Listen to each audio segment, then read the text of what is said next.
So this is currently how I buy my scales. These pieces of wood are about 25 to 35 quid a piece, depending on what it is. This is European white oak. So what I do is take a measurement of the blade, the handle of the knife, and then cut this down to about the right length. Then slice it in half. You only really need about 10mm worth of scale. This is 25 thick, so it allows a bit of play when it comes to slicing the wood down the middle. So I cut this up into small chunks. Then I'll slice it down the middle, because you know you're getting chunks exactly the same length. But when you're cutting scales, it doesn't really matter if you mess up a bit, because you know you cut them 1/4 of an inch too big all round anyway. And then you go from there on to the next step, which I'll show you in a second. So this is how I condition my knife scales. If you look really carefully, I don't know whether the camera will be able to zoom in on this. You can see the bubbles coming out. They've been in there for about 5 minutes. That's the bubbles, the air coming out of the wood and being replaced by the mixture. The mixture is a secret recipe from my granddad, believe it or not. It's not a commercial product.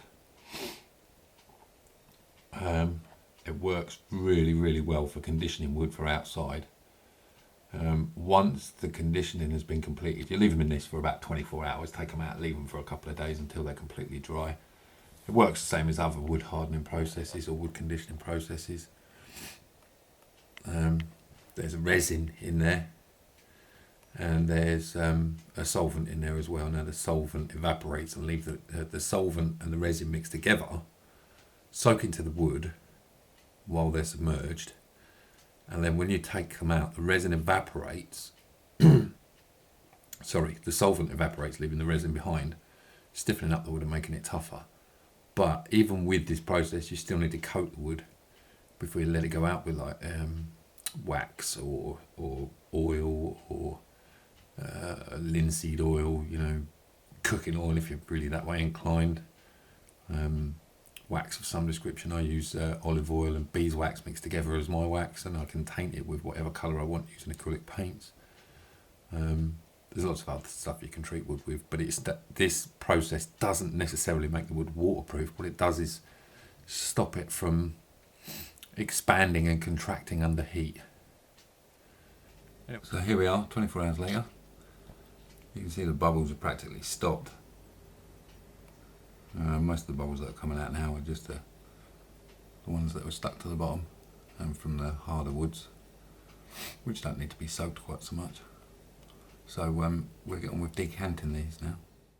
So this stuff has got acetone in it, and the resin isn't necessarily harmful, but it is incredibly sticky. So if you get this on your fingers when you take it out, it can be really quite a pain to get off. So we've got a drying dish. We've got our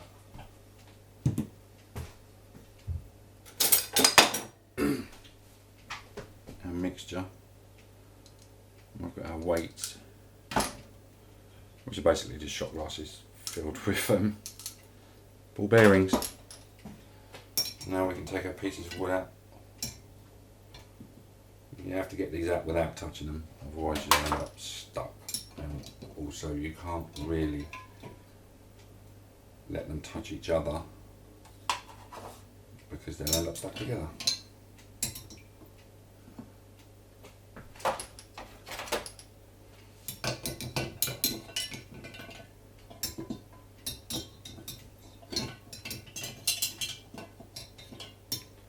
As you can see, it darkens the wood down a little bit, and it is only a little bit.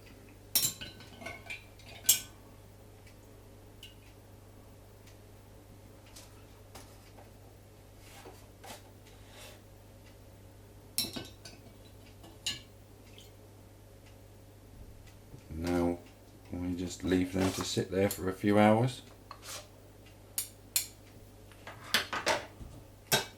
We've got another lot to go in, so I'll just go and get them and pop them in.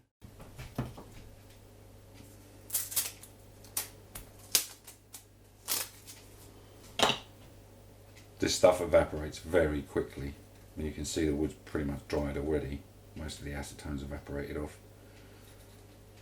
So you have to keep the lid on it as much as possible, and it's actually really quite expensive to make. Well, not really expensive, but there's about 25 quid's worth of it in there. So the longer you can sustain it for, the better.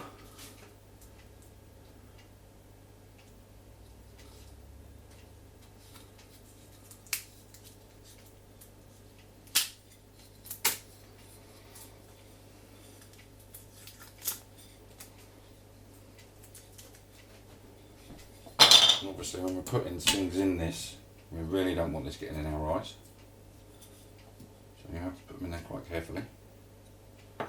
Saving the heavier wood till last.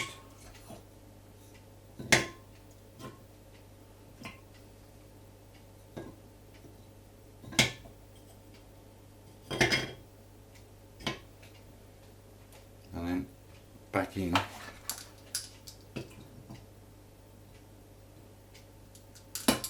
with our weights. And that's another lot stewing, ready for 24 hours time. I actually got a tiny bit of that on my finger there and I can feel it. And there we go. That's the first step in weatherproofing scales for knives. These 3 sets of scales are fully set.